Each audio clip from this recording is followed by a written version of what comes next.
కాశ్యపాన్వే సంజాతం నారసింహ పదాశ్రితం రామానుజ గురుం వందే పాణినీయ పయోనిధిం. భాగవత సద్గోష్ఠికి సాదరంగా ఆహ్వానం పలుకుతూ పెద్దలకు దోషం సమర్పించుకుంటూ ఈరోజు మన భాగవత పట్టణాన్ని కొనసాగించుకుందాం. దేవాసుర సంగ్రామాన్ని ఆ ఘట్టాన్ని మనం చదువుకుంటున్నాం. దాంట్లో బలిచక్రవర్తికి ఇంద్రుడును ఒకరికొకరు తీసిపోకుండా పోరాడుతుంటే ఆఖరికి బలిచక్రవర్తి అనేక రకాలైనటువంటి మాయలు చేశాడు. చేసిన తర్వాత ఆ మాయల వల్ల ఇంద్రుడు ఓడిపోయినట్టుగా అయిపోతుంటే కాలనేమి ఈ విష్ణువు రాగానే దేవాసులను మొరపెట్టుకుంటున్న సమయంలో గరుడ వాహనంపై కూర్చొని ఆ దేశానికి వచ్చాడు. ఆయన వక్షస్థలం కౌస్తుభంతో లక్ష్మీదేవితో ప్రకాశిస్తోంది. ఆయుధాలని చక్రాన్ని ధరించి ఉన్నాడు. తలపైన దగదగ మెరిసే కిరీటం ప్రకాశిస్తోంది. కొంగొత్త పట్టు వస్త్రం ధరించున్నాడు. వికసించిన పద్మాల వంటి కన్నులతో విరాజిస్తున్నాడు. నాలా అలంకారాలతో కూడి ఉన్నాడు. విష్ణు రాగానే అప్పుడు ఈ అసురుల యొక్క మాయలన్నీ కూడా వ్యర్థమైపోయాయి. దేవతలందరూ కూడా నిద్ర నుంచి మేల్కొన్నట్టుగా సంతోషంగా ప్రకాశించారు. పురుషోత్తముని యొక్క పాదాలను ఆశ్రయించిన వాళ్ళకి దుఃఖాలు ఉండవు కదా అని చెప్తున్నారు. అప్పుడు కాలనేమి అనేటువంటి దానవీరుడు భయంకరమైనటువంటి సింహంపై కూర్చున్నవాడై ఆ గరుడిని తలపై ఉన్నటువంటి గరుడిని తల మీద బల్లెంతో పొడిచాడు. ఆయుధాన్ని కూడా విష్ణువు పట్టుకొని దాంతోనే ఆ రాక్షసుడు చనిపోయేట్టు చేశాడు. తర్వాత మాలి సుమాలీలు విష్ణువుని బెదిరించారు. అప్పుడు కూడా స్వామి వాళ్ళని కూడా నరికేశాడు. మాల్యవంతుడు వచ్చాడు. తర్వాత గదతో గరుడిని రెక్కలు విడిచి చెదరగొట్టాడు. వాని శిరస్సును కూడా శ్రీహరి ఖండించాడు. భగవంతుడైన విష్ణువు దయాగుణంపై మనస్సు నిలిపి వరుణుడు, వాయువు, ఇంద్రుడు మొదట ఎవరెవరితో యుద్ధం ప్రారంభించారో మరల వారినే ఎదిరించారు. అంటే మొదట వీళ్ళందరూ కూడా మనం వచనంలో చదువుకున్నాం కదా, ఎవరెవరితో పోరాడి అంటే వాహనాలు ఎక్కకుండా కింద ఉండిపోయినటువంటి వాళ్ళు ఏ అసురులతో ఏ దేవతాగణం ఎదుర్కొన్నారో చెప్పారు. ఇప్పుడు అలా ఇంద్రుడు, వాయువు, వరుణుడు కూడా స్వామిని మనసులో పెట్టుకొని మళ్ళీ పూర్వపు వాళ్ళ చేతే వాళ్ళని ఎదుర్కొని పోరాడారు. తర్వాత ఆ సమయంలో ఇంద్రుడు సాహసించి భుజబలంతో చక్రవర్తిని జయించడానికి పూనుకొని పట్టుదలతో వజ్రాయుధాన్ని పైకెత్తాడు. అప్పుడు అక్కడ రాక్షసులంతా ఆహాకారం చేశాడు. అప్పుడు ఇంకా నాయకులిద్దరు కూడా తలపడుతున్నారు, ఇంద్రుడును బలిచక్రవర్తి. అప్పుడు ఆ ఇంద్రుడు తన వజ్రాయుధాన్ని తీసి ప్రయోగించబోయాడు. రాక్షసులంతా కూడా ఆహాకారాలు చేశారు. ఇంద్రుడు వజ్రాయుధాన్ని జలిపిస్తూ తన ఎదుట పరాక్రమాన్ని ప్రదర్శిస్తున్న బలిచక్రవర్తితో ఇట్లా అన్నాడు: ఇప్పటి వరకు ఇంద్రుడిని గెలవలేక ఆఖరికి ఓడిపోతూ వాళ్ళు కామరూపులు కనుక మాయలు చేసి ఆకాశంలోనే ఒక రథాన్ని ఏర్పరచుకొని దాని నుంచి ఎవరు విశ్వకర్మ చేయబడినటువంటి ఒక మాయా రథాన్ని సృష్టించుకొని దానివల్ల ఎన్నో రకాలైనటువంటి మాయలతో ఈ దేవతాగణాన్ని ఎదుర్కొన్నారు కదా వీళ్ళు. అందుకని ఇప్పుడు ఇంద్రుడు మాట్లాడుతున్నాడు ఎవరిని? బలిచక్రవర్తితోటి. ఇట్లు సముద్యత విధుర హస్తుండై ఇంద్రుండు తన పురోభాగంబునన్ పరాక్రమించుతున్న విరోచన నందనుని ఉపలక్షించి ఇట్లనియే ఇంద్రుడు వజ్రాయుధాన్ని జలిపించుతూ తన ఎదుట పరాక్రమాన్ని ప్రదర్శించుతున్న బలిచక్రవర్తితో ఇట్లా అన్నాడు: జగతిన్ వైరి మొరంగి గెల్చుటయుదయిన్ శౌర్యంబె ధైర్యంబె తాన్ మగవాడయ్యున్ తన్నున్ తానెరింగి సామర్థ్యమున్ కల్గయున్ పగవానిన్ గనిడాగనేని మెయి సూపన్ చాలండేని కటా నగరే బంధులు తిట్టరే బుధులు కన్యల్ కూర్తురే దానవా. ఓ రాక్షసుడా, లోకంలో శత్రువును మాయతో మోసగించి గెలవడము శౌర్యము కాదు, ధైర్యము కాదు. పౌరుషము కల మగవాడు తన శక్తి సామర్థ్యాలు తెలుసుకొని భగవానిని ఎదిరించాలి.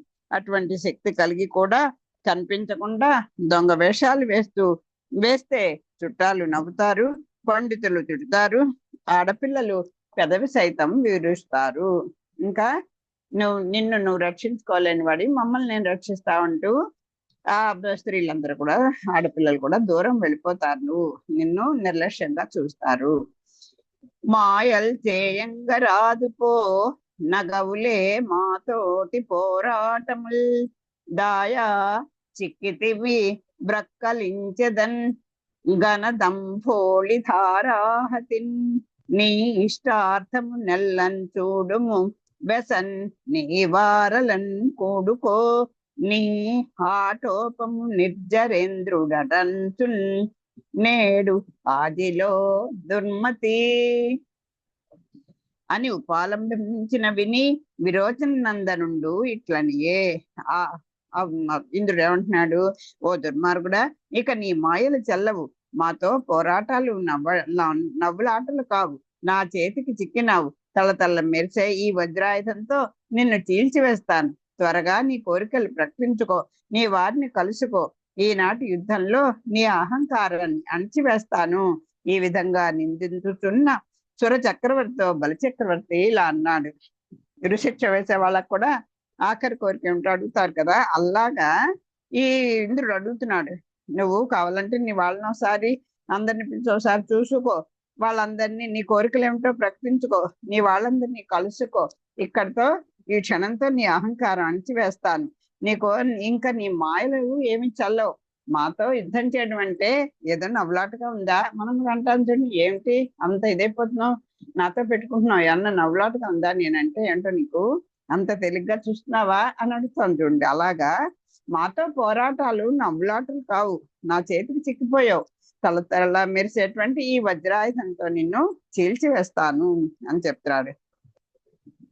అంటే అప్పుడు బలిచక్రవర్తి అంటున్నాడు, నేను నువ్వే గొప్పవాడు అనుకున్నావా, నేను కాదా అని అంటూ అని చెప్తున్నాడు. నీవే పోటరివే సురేంద్ర తగడన్ నీకేల గెల్పోటముల్లేవే ఎవ్వరి పాలన్ పోయినవి మేల్కీడుల్ విరించాదులంత్రోవంజాలు దురెవ్విధానమున సంతోషింప శోకింప ఆ దైవం వేమి కరస్థల కమలం ఆ కరస్థల మలకమే కరస్థల మలకమే దర్పోక్తులన్ పాడియే. దేవేంద్ర, నీవు మనగాడవు కావు, మిసిడి పడి తెగ నాడబోకు. జయాపజయాలు దైవాధీనాలు, అవి ఎవరికైనా తప్పవు. బ్రహ్మాదులు సైతం సుఖదుఖాలు తప్పించుకోలేరు. ఈ విషయంలో సంతోషించడం కానీ దుఃఖించడం కానీ తగదు. అదృష్టం ఎవరి చేతిలో ఉసిరికాయ కాదు. అందువల్ల నీవు ప్రగల్భాలు పలకడం చాలించు. ఒక ఇండైరెక్ట్ గా ఒక నీతిని తెలియజేస్తున్నారు. మనకి కాస్త డబ్బు, లేకపోతే పలుకుబడి, లేకపోతే కాస్త తెలివితేటలు, కాస్త అభ్యాసం ఇవన్నీ ఉంటే ఎవరిని లెక్క చేయం, మన ఎవరు అనసలేరు అనుకుంటారు. కానీ ఎప్పుడు కూడా కోర్టులో ఎప్పుడు మన వైపే ఉంటుందా బాలు? అది కాదు కదా. అంచేత మన స్థల బలం ఏంటి, మన బలం ఏంటి చూసుకుంటూ ఉండాలి. ఎక్కడ ఒకసారి తల వంచాలో, ఎక్కడ తల తెలుసుకుంటూ ఉండాలి. ఇవన్నీ మన చంద్రకాండలో ఆంజనేయ స్వామి నేర్పినవి. అలాగా జయాపజయాలు దైవాధీనాలయ్యా. ఏమిటి అదృష్టం అనేది ఏమన్నా నీ చేతిలో ఉసిరికాయ లాంటిదా? కరస్థల అమలకమే.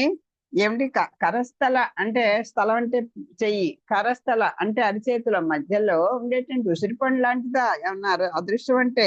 ఇలా గుట్టుకుని మింగేయడానికి అరిచేత ఏమన్నా మన చేతిలో ఉంటుందా అదృష్టం అనేది? అందువల్ల నువ్వు ప్రగల్భాలు పలకడం చాలించు అని చెప్తున్నాడు. నీవే పోటరివే, నీవే పోటరివే, నువ్వే గొప్పవాడుగా మనగాడు అనుకుంటున్నావా? సురేంద్ర తెగడం నీకేలా, ఊరికే తెగనాడకు అంటే నోటికి వచ్చినట్టు వాక్కు అంటాను చూసారా, అది తెగనాడకు. తెగనాడడం అంటే అవతల వాడిని తిట్టిపోయడం వేరు, గొప్పగా కబుర్లు చెప్పేస్తుంటారు చూసారా, అలాగా మిడిసి పడిపోయి నోటికి వచ్చినట్టుగా వాక్కు అంటాను కదా, అలా తెగనాడబోకు. తెగడం నీకేలా గెలుపోటములు లేవే. గెలుపు ఓటమి లేవా? ఎప్పుడు గెలుపు అనేదే ఉంటుందా? నువ్వు పెద్ద ఇంద్రుడు అయితే మాత్రం గెలుపు ఓటములు లేవే. గెలుపు ఓటములు ఉన్నాయి కదా, రాత్రి చీకటిలాగే కష్ట సుఖాలాగే అవి కూడా తిరుగుతూనే ఉంటాయి కదా, ఎప్పుడు ఒకరి పక్షాన్ని ఉండదు కదా. ఎవరి పాలన పోయినవి అవేమి అసలు లేవా మన దగ్గర ఇప్పుడు? నీ దగ్గరే గెలుపు ఉండిపోయిందా? అని చేత ఈ ఎక్కడికి వెళ్ళిపోయాయి అవి రెండు? ఉంటాయి కదా, ఉంటే మన వైపు తిరుగుతుంటాయి కదా. మేల్ కీడులున్ విరించాదులను త్రోవంజాలుదురు ఎవ్విధానమున సంతోషింప శోకింప ఆ దైవం వేమి. ఏమిటి ఈ విషయంలో నీకు నేను చెప్పక్కర్లేదు. బ్రహ్మాదులు సైతం సుఖ దుఃఖాలు తప్పించుకోలేరు. బ్రహ్మగారు కూడా ఇష్టం ఉన్నట్టు రెచ్చిపోవడం, తర్వాత స్వామి కాలాల మీద పడిపోవడం, ఇవన్నీ నువ్వు చూసినవే. నీకు కూడా ఎన్నోసార్లు పరాభమైంది, అది కూడా నీకు తెలుసు. ఈ విషయంలో సంతోషించడం కానీ దుఃఖించడం కానీ నీకు తగదు. అంచేత అదృష్టం అనేది ఎప్పుడు ఎవరి చేతిలో ఉసిరికాయ లాంటిది కాదు నాయన. కాస్త నువ్వు గుర్తుంచుకో, ప్రగల్భాలు కాస్త పలకడం ఆపు అని చక్కగా మెత్తగా సూక్తిని చెప్తున్నారు బలిచక్రవర్తి. జయములు అపజయములు సంపదల పదలు అనిల చలిత దీపికాంచనములు చంద్ర కళలు మేఘ జయములు దరంగలు మెరుంగులు అమరవర్య మిట్టి పడకు. ఊరికే మిడిచి పడిపోకు అంటాను సరే, అలా అంటున్నాడు. మిట్టి పడకు, ఎందుకలా ఎగిరెగిరి పడిపోతావు? ఇదిగో జయాపజయాలు అమరేంద్ర, జయాపజయములు సంపదలు ఆపదలు అదేంటి చలిత దీపి కాంచల్లములు అవి గాలితో కదిలేటువంటి దీపాలు లాంటివి. గాలి ఎక్కువ వేస్తుంది అనుకో, దీపం ఆరిపోతుంది కదా, కాంతి ఉంటుందా? అప్పుడు ఉండదు కదా. అలాగే చంద్రకళలు ఉన్నాయి. ఎప్పుడు చంద్రకళలు బుద్ధి పొందుతూ ఉంటాయి, క్షీణిస్తూ ఉంటాయి. ఒక నాడే సంపూర్ణ చంద్రుడు వస్తాడు, పౌర్ణమి నాడే నిండు జాబులను చూస్తాం. ఆ తర్వాత తగ్గిపోతుండం, మళ్ళీ కాస్త వృద్ధి అవుతుండం, ఇవన్నీ చూస్తున్నావు కదా. అలాగే మేఘమాలికలు కూడా ఒక్కసారి నిండైన మేఘాలుగా కనిపిస్తాయి, ఒకసారి వెలవెళ్ళపోతూ ఉంటాయి. అది నీకు తెలుసు. నీటి తరగలు కూడా అంతే, ఒకసారి ఎగిరెగిరి పడతాయి, ఒకసారి తక్కువైతాయి. మెరుపు తీగలు కూడా అంటే ఒకసారి దట్టంగా ఒక చాలా అల్లుకుపోయినట్టుగా లావుగా కనిపిస్తాయి, ఒకసారి సన్నగా కనిపిస్తుంటాయి. అందువల్ల విర్రవేగదయ్యా అని చెప్తున్నారు. జయములు అపజయములు సంపదలాపదల్లు అనిల చలిత దీపిక అంచనములు చంద్ర కళలు మేఘ జయములు దరంగలు అంటే తరంగలు మెరుంగులు అమరవర్య మిట్టి పడకు. అమరేంద్ర, జయములు అపజయములు సంపదలు ఆపదలు శాశ్వతమైనవి కావు. అవి గాలిలో కదిలే దీపాలు, చంద్రకళలు, మేఘమాలికలు, నీటి తరగలు, మెరుపు తీగలు.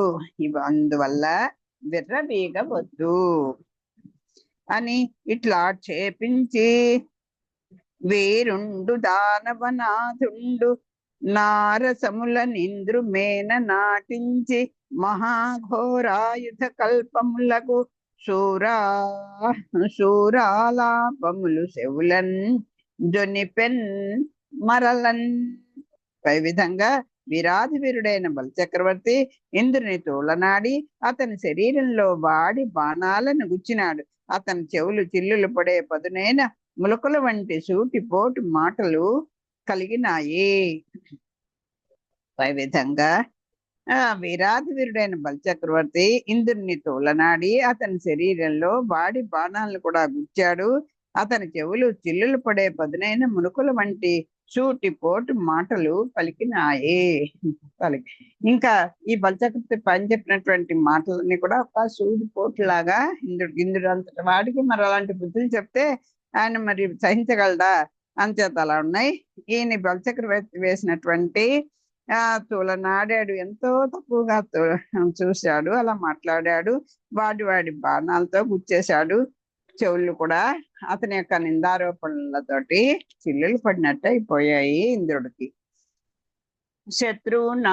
శత్రునాక్షేపమునన్ దోత్రాహత గజము భంగిన్ త్రుళ్ళుచు బలి ఆ వృత్రారి వీచి వైచిన గోత్రాకృతిన తండు నేలన్ కూలి నరేంద్ర. ఇంకా అప్పుడు ఇంద్రుడు గారికి కాస్త పౌరుషం వచ్చేసింది. ఓ రాజా, సత్యవాది అయిన బల్లి పలికిన తిరస్కార వాక్కులు విని దేవేంద్రుడును అంకుశంతో పొడిచిన ఏనుగులాగా త్రుళ్ళి పడినాడు. ఆగ్రహంతో బలిని పట్టుకొని వజ్రాయుధంతో కొట్టినాడు. బలిచక్రవర్తి కొండవలే కూలిపోయినాడు. ఆ ఆ అందులో శత్రువు తనని అంతటి వాడిని, దేవతలకు రాజు అయినటువంటి అంతటి సంస్కారవంతుడిని అనుకుంటున్నటువంటి ఆ అటువంటి వాడిని ఈయన పలికినవన్నీ యథార్థమైన మాటలే. అది అందరికీ, ప్రతి వ్యక్తికి కూడా అవసరమైన మాటలే. ఒక్క ఇంద్రుడిని ఉద్దేశించి చెప్పినవి కాదు కదా, సత్యవాక్యాలు కదా. ఆ తిరస్కార వాక్యాలనే సత్యవాది ఈ బలిచక్రవర్తి. ఆయన పలికినటువంటి ఈ తిరస్కార వాక్యాలు విని దేవేంద్రుడు అంకుశంతో పొడిచిన ఏనుగులాగా ఒక్కసారి తుళ్ళిపడ్డాడు. ఏమిటి ఇంత రాక్షసుడు వీడే నాకు ఇలాంటి వేదాంత వాక్యాలు చెప్తున్నాడా, నీతిని చెప్తున్నాడా అని ఒక అంకుశంతో పొడిస్తే ఏనుగు అంకుశం దారినే మాటివాడికే చెప్తుంది. అది నడక బాగుండకపోయినా, తీరు బాగుండకపోయినా అంకుశంతో పొడుస్తూ ఉంటాడు. అలాగా అంకుశంతో పొడిచిన శత్రువునాక్షేపంబునన్ తోత్రాహత గజము భంగిన్, అది అంకుశంతో పొడిచినటువంటి గజము ఏనుగులాగా భంగిన్ వలె త్రుళ్ళుతూ ఒక్కసారి త్రుళ్ళి పడినాట ఈ దేవేంద్రుడు. ఇంకా అతనికి విపరీతమైన ఆగ్రహం వచ్చేసి బలిని పట్టుకొని వజ్రాయుధంతో ఒక్క దెబ్బ కొట్టాడు. దాంతో బలిచక్రవర్తి కొండలాగా కూలి కింద పడిపోయినాడు. చెలికాని పాటు కనుంగొని బలి సకుండగు జంభుండు అతుల బాహాశక్తిన్ చెలితనము సాల నరపుజు నిలుమని వీకందాకే నిర్జరనాథున్. ఇంకా చూసుకోండి, చెలికాని పాటు కనుంగొని, చెలికాని అంటే స్నేహితుడు, చెలికాడైనటువంటి స్నేహితుడైనటువంటి అతని యొక్క పాటు అంటే పడిపోయాడు కదా, కూలిపోయాడు కదా. ఆ చూసినటువంటి బలి సకుండగు జంభుండు, అతని స్నేహితుడైనటువంటి జంభుడు అనే అతడు అతుల బాహాశక్తిని, చెలితనము చాలా బెరుచుతూ, చెలితనం అంటే చాలా పరాక్రమంతో ఆ స్నేహాన్ని ప్రకటిస్తూ, చెలితనము చాలా చెలితనము అంటే స్నేహము, ఆ స్నేహాన్ని బాగా ప్రకటిస్తూ నిలుమని వీకందాకే నిర్జరనాథున్. ఆ నిర్జరనాథుడు అంటే నిర్జరులు అంటే దేవతలు సాటిలేనటువంటి మేటి పరాక్రమంతో నిలుమంటూ దేవేంద్రుని ఎదిరించినాడు. అలాగా రాత్రి ఆ దేవేంద్రుణ్ణి ఆకాశం దాకా నిలు అంటూ అలా వెంబడించేశాడు దేవేంద్రుణ్ణి. ఎవరు? శంభుడు అనేటువంటి వాడు బలిచక్రవర్తి యొక్క స్నేహితుడు. పంచానన వాహనుండై చెంచద్గద శంభుడెత్తి శైలారిన్ తాకించి సురేపంబును ఒప్పించి విజృంభించి ఆర్చి పేచెన్ కడిమిన్. పంచానన వాహనుండై, పంచాననం అంటే 5, అదేంటి ఐరావతం మీదకి పంచానన వాహనుండై అంటే పంచాననం అంటే సింహం. ఆ జంబుడు సింహంపై కూర్చొని చెంచద్గద శంభుడెత్తి, ఆ పరాక్రమంతో ఒక గదని పైకి ఎత్తి పరాక్రమంతో శైలారిని దాకించి, ఆ శైలారం అంటే ఐరావతాన్ని దాకించి దాన్ని చేసి సురేపంబును ఒప్పించి, ఆ దేవేంద్రుని పైకి విజృంభించి శైలారిని దాకి ఈ నిశాచరులకి శత్రువైనటువంటి ఆ దేవేంద్రుని పైకి విజృంభించి తాకించి సురేపంబును ఒప్పించి ఐరావతాన్ని ఒక్క చరిచి విజృంభించి కేకలు వేస్తూ ఆర్చి పేర్చెన్ కడిమిన్, వాళ్ళ ఉప్పొంగిపోయినట. ఇంకా వాడిని తరిమి ఐరావతాన్ని కూడా ఒక్క చరిచాడు. దేవేంద్రుని మీదకి తన గదని పైకెత్తి పరాక్రమంతో దేవేంద్రుని మీదకి విజృంభించాడు. ఐరావతాన్ని కూడా ఒక్క చరిచాడు. కేకలు వేస్తున్నాడు, సంతోషంతో పొంగిపోతున్నాడు ఈ శంభుడు కాదు, జంభుండు. వేకంచడి గణదాహతిన్ తోకయున్ కదలింపలేక దుస్సహ పీడన్ మోకరిలన్ బడియ నేలను సో కోర్వగ దిగ్గజంబు సుడి సుడి గొంతున్.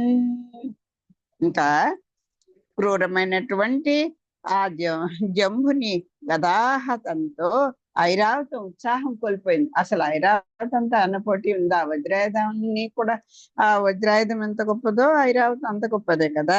ఆ క్రూరమైనటువంటి ఆ శంభుని యొక్క గద ఆహతి, ఆహతి అంటే దెబ్బ, ఆ గద యొక్క తడంచేత గతో కొట్టినటువంటి దెబ్బ వల్ల ఐరావతం ఉత్సాహాన్ని కోల్పోయిందిట.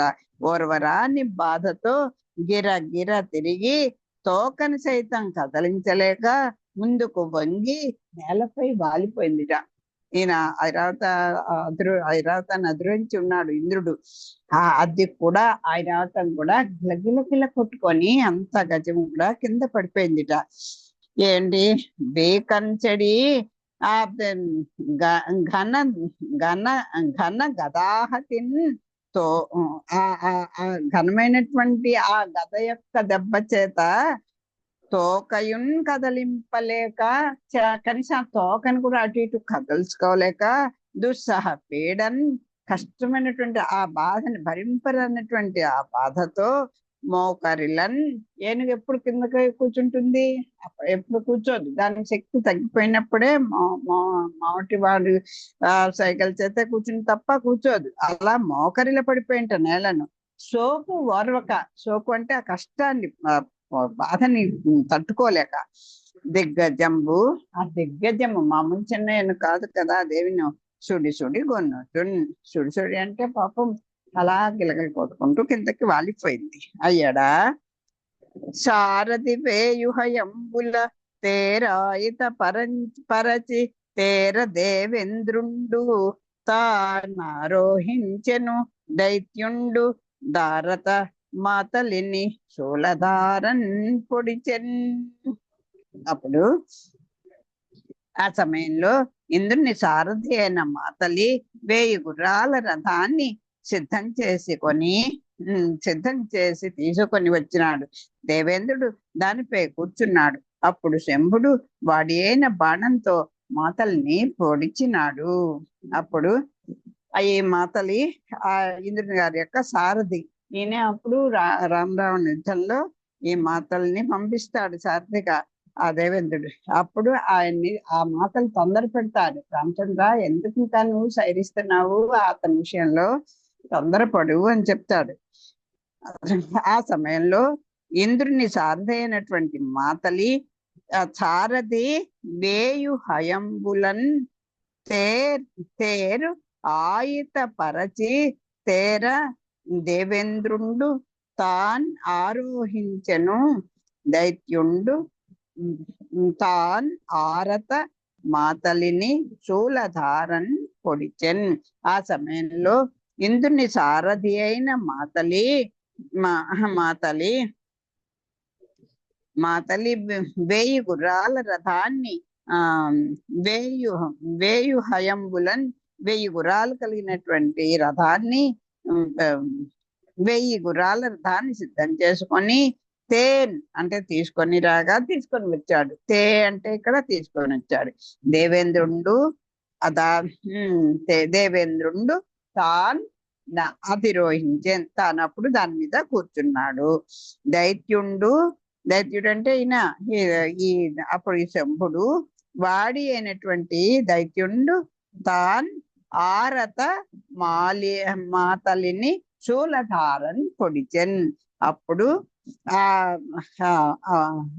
తాన్ ఆరత మాతలిని, ఆరత అంటే వాడి అయినటువంటి బాణంతో శూలధారన్ పొడిచెన్. ఎవరిని? మాతలిని. ఎవరు?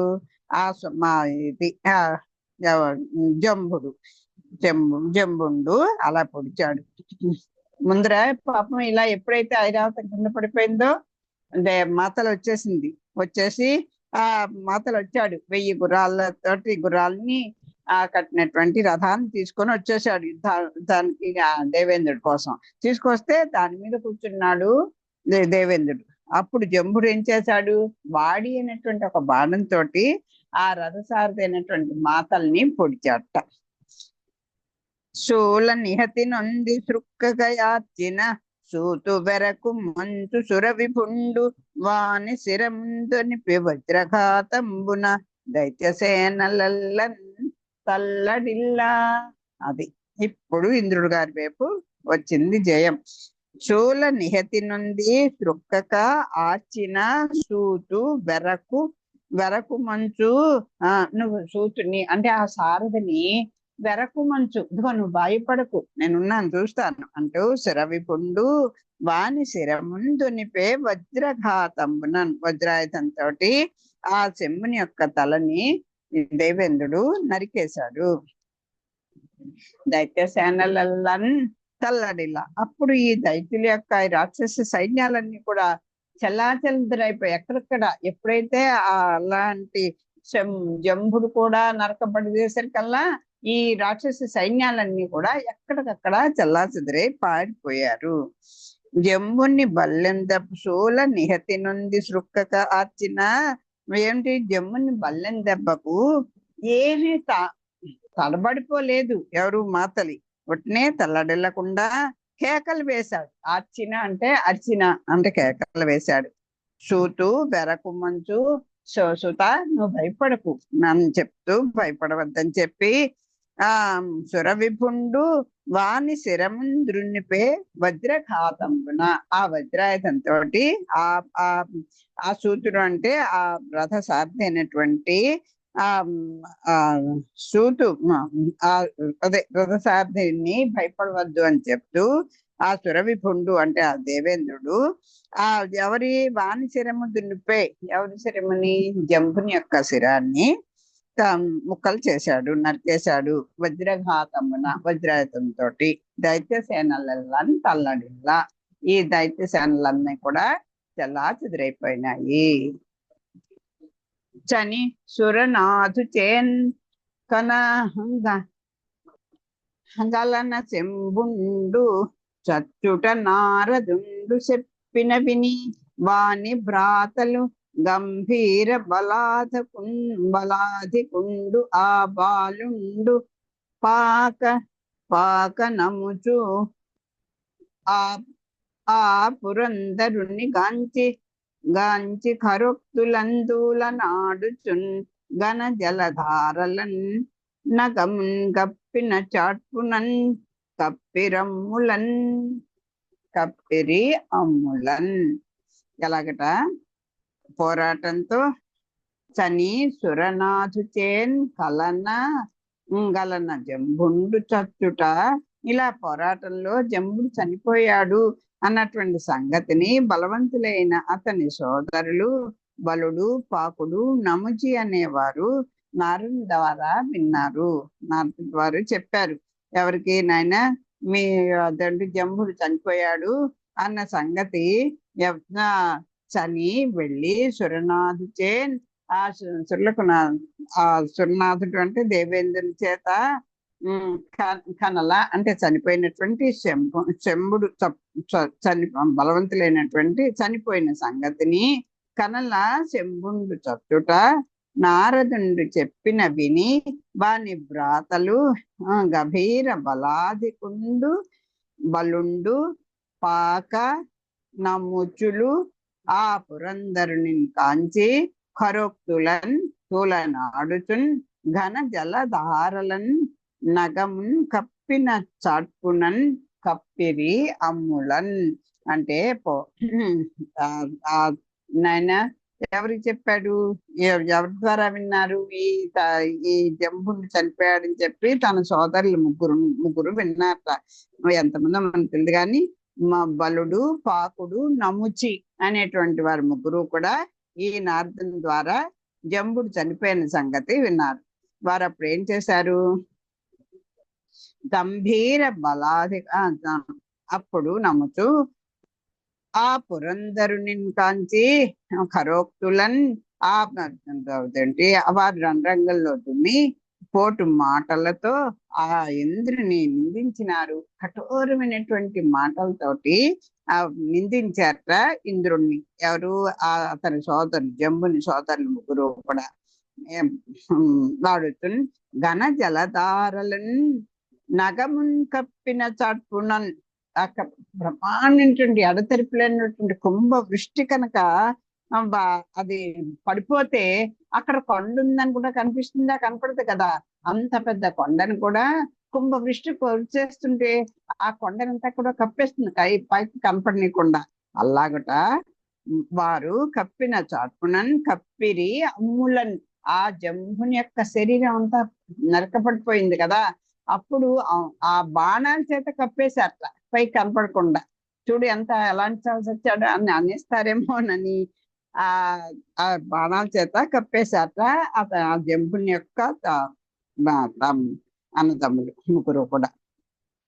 చని సురనాథు చేన్ కన్నల జంభుండు చచ్చుట నారదుండు చెప్పిన విని వాని భ్రాతలు గభీర బలాది కుండాబలుండు పాక నముచులా పురందరు నిన్గంచి కరొక్తులంతూల నాడుచున్ గన జలధారులన్ నగమున్ కప్పిన చట్పునన్ కప్పిరమ్ములన్. నగమంటే కొండ. ఆ కొండను కప్పినట్టుగా వీళ్ళు బాణాలతో ఆ జంబుని యొక్క శరీరాన్ని కప్పివేశారు.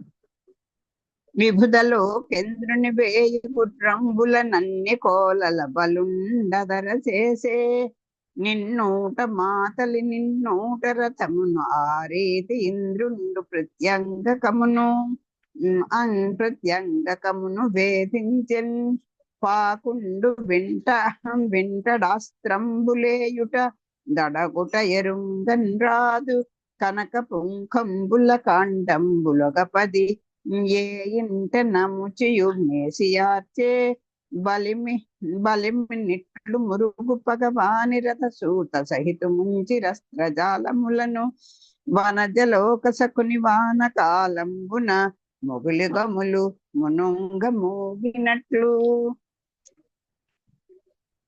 తర్వాత అప్పుడేమంట బాలాసురుడు దేవేంద్రుని 1000 గుర్రాలను 1000 బాణాలతో అదరగొట్టినాడు. మా తల్లిని, రథాన్ని, ఇంద్రుని ప్రతి అవయవాన్ని 100 బాణాలతో బాధించినాడు. పాకుడు ధనస్సులో బాణాన్ని ఎక్కుపెట్టడము, ప్రయోగించడము తెలియనంత వేగంతో యుద్ధం చేసినాడు. నముచి పదునైన బంగారు పిడుగుల బాణాలను వేసి కేకలు వేసినాడు. ఈ విధంగా వానాకాలంలో మేఘాలు సూర్యుని కప్పివేసిన విధంగా బలవంతులైన ముగ్గురు ఇంద్రుని, అతని రథాన్ని, సారథిని అమ్ములతో ముంచివేసినారు. అంటే ఈ జంబుడే ఇంత గొప్పవాడైతే ఆ జంబుని అన్నదమ్ములు ముగ్గురు కూడా చూడండి ఎంత గొప్పవాళ్ళు. ఇంద్రుడు అంతటి వాడిని, ఆ ఇంద్రుని యొక్క రథసారథి అయినటువంటి మాతలిని, తర్వాత అదేంటి 1000 గుర్రాలని పూడినటువంటి ఆ రథాన్ని కూడా ముంచి వేసేసారట. అవి ఎలాగట? వానాకాలంలో మేఘాలు కనపడకుండా, సూర్యుడు కనిపించకుండా మేఘాలు ఎలా అయితే కప్పేస్తాయో అలాగా వీళ్ళు ముగ్గురు కూడా కనపడకుండా, రథము కనిపించట్లేదు, ఇంద్రుడు కనపడట్లేదు, సారథి కనపడకుండా అమ్ముల పొదులతో ఉన్నటువంటి బాణాలతోటిట ముంచి వేసేసారట. అలా కనపడకుండా చేసేసారట. ఎవరు? ముందర ఏం చేశాడు? విభుదలు కేంద్రుని 1000 గుర్రంబులనన్నిన్ కోలల బలుండదర చేసే. బలాసురుడు కదా ఒక అతను ఫస్ట్ వాడు. అతడు ఏం చేశాడు? విభుదలోకేంద్రుని, ఆ విభుదులు అంటే దేవతల యొక్క రాజు అయినటువంటి దేవేంద్రుని, ఆయన యొక్క 1000 గుర్రాలను, ఆ రథానికి 1000 గుర్రాలు కట్టుకుని వచ్చారు కదా, ఆ 1000 గుర్రాలని కూడా 1000 బాణాలతోటి, కోల అంటే బాణాలతోటి బలుడు అదర చేసే. ఈ బలాసురుడు అదరగొట్టేశాడు. నిన్నోట మాతలి నిన్నోట రథమును ఆ రీతి నింద్రుని ప్రత్యంగకమును. ఇక మాతలు ఉన్నాడు రెండోవాడు. ఆ మాతలు కాదు, సారీ, ఈ రెండోవాడు పేరేమిటి చెప్పారు? పాకుడు. వాడు అదరగొట్టాడు. మాతల్ని, రథాన్ని ఇంద్రుని ప్రతి అభయాన్ని కూడా నూరేసి బాణాలతోటి బాధించాడు. ఎవరు? బాలాసురుడే. ముందర 1000 గుర్రాలని 1000 బాణాలతో అదరగొట్టేశాడు. మా తల్లి ఉన్నాడు కదా రథసారథి, అతన్ని కూడా, రథాన్ని కూడా, ఇంద్రుని ప్రతి అవయవాన్ని కూడా నూరేసి బాణాలతో బాధించేశాట బాలాసురుడే. ఇంకా రెండో వాడున్నాడు పాకుడు. ధనస్సులో బాణాన్ని ఎక్కుపెట్టడము ప్రయోగించడము తెలియనంత వేగంగా యుద్ధం చేశాడు. ఈ రావరావణ యుద్ధంలో ఆ రామచంద్రమూర్తి తీసేటువంటి బాణం ఏది, ఎక్కువ పెట్టేది ఏది, అసలు తీస్తున్నాడా ఎక్కువ పెడుతున్నాడా ఏం అంత ఫాస్ట్ గా అనమాట. ఇలా అన్నం వేస్తున్నాడు అంతే. ఎప్పుడు తీసి అంబుల పొదులను తీసి ఎక్కువ పెడుతున్నాడో ఏం కనపడలేదు. అంతటి అలాగా అనిపించేట్టుగా ఎక్కువ పెట్టడం తెలియట్లేదు, ప్రయోగించడం తెలియట్లేదు. అంత గనుడు ఈ పాకుడు. అంత వేగంతో యుద్ధం చేశాట పాకుడు రెండో అతను. మూడో వాడు నముచి పదునైన బంగారు పిడుగుల బాణాలను వేసి కేకలు వేశాడు. ఇక పిడుగుల్లాంటి బంగారు బాణాలని వేసేస్తున్నాడు నముచి. ఈ విధంగా వానాకాలంలో మేఘాలు ఎలా అయితే సూర్యుని కప్పివేసిన విధంగా బలవంతులైనటువంటి ఆ